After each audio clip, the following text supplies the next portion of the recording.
Let me ask you a question. What would happen if your mind stopped reacting before reality even touched you? In ancient Japan, there was a technique so dangerous, so psychologically powerful, that only warriors on the brink of mastery were allowed to learn it. Takeshi called it the art of becoming untouchable. But before he taught it, he delivered a strange test. He would stand in front of a student, raise his hand slowly toward their face, and wait. If the student flinched, blinked, pulled back, he failed. Not because of fear, but because of anticipation. Takeshi said, "The world cannot control you, only your reaction can." And in that moment, the student learned the first law of mental dominance. The mind that moves first loses. Most people think strength is force, but Japanese masters knew the truth. Strength is stillness. The student who flinched wasn't afraid of Takeshi's hand. He was afraid of the thought of impact. And thoughts hit harder than fists. Takeshi whispered, "Your enemy is not in front of you. Your enemy is already inside you." Because the moment the student reacted, he revealed his weakness. He showed where his attention goes, where his fear lives, and how easily his mind can be hijacked. A warrior who reacts is a warrior controlled. A warrior who observes is a warrior untouchable. That's why Takeshi only taught those who could stand completely still while uncertainty surrounded them. He didn't test their bodies. He tested their inner world, and most people fail long before the war even begins. After the test, Takeshi revealed the second law. Do not move until your movement ends the conflict. Western thinking teaches us to strike first, speak first, dominate first. But in ancient Japanese psychology, the one who rushes to act is the one who exposes himself. Silence is a weapon. Stillness is misdirection. Non-reactivity is camouflage. Takeshi taught his students to watch the opponent's breath, their shoulder tension, their shifting weight, their impatience, because the impatient fighter defeats himself. People reveal their intention, he said, not through words, but through the movements they can't control. The master observes these micro-fractures in rhythm and waits, not out of fear, out of precision, because a move made without clarity is a wound waiting to happen.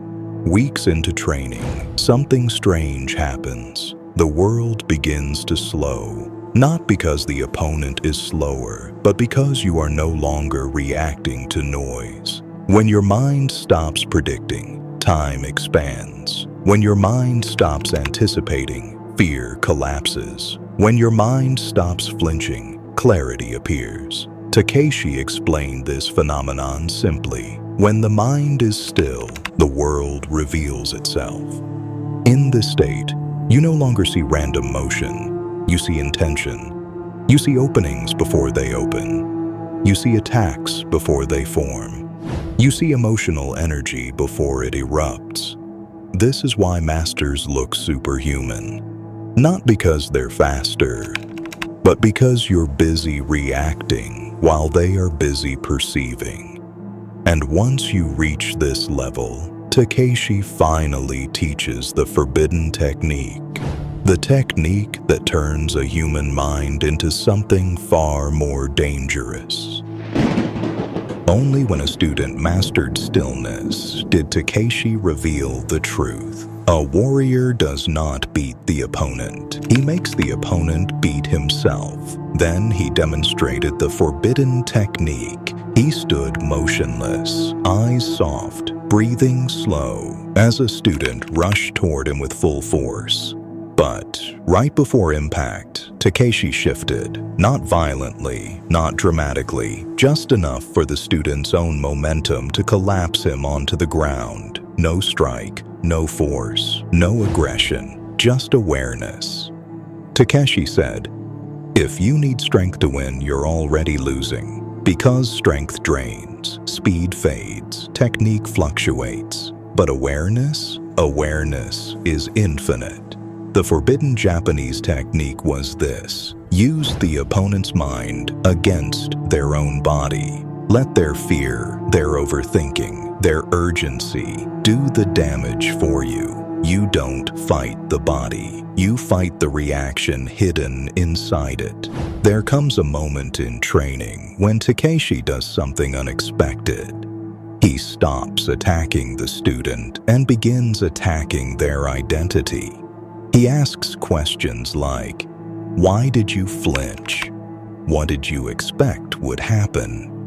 Whose voice did you hear before you moved?" Because the forbidden technique is not about physical survival. It's about psychological rebirth. Takeshi teaches, the enemy you fear most is the enemy you created. Every hesitation comes from an old memory. Every panic comes from an unhealed wound. Every reaction comes from a story the mind repeats. And if you don't kill that inner enemy, you'll keep fighting ghosts in every real battle of your life. So the training becomes deeper, darker, more internal.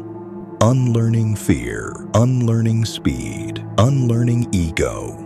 When that inner enemy dies, the warrior becomes silent inside. And when he becomes silent inside, nothing outside him can cause chaos.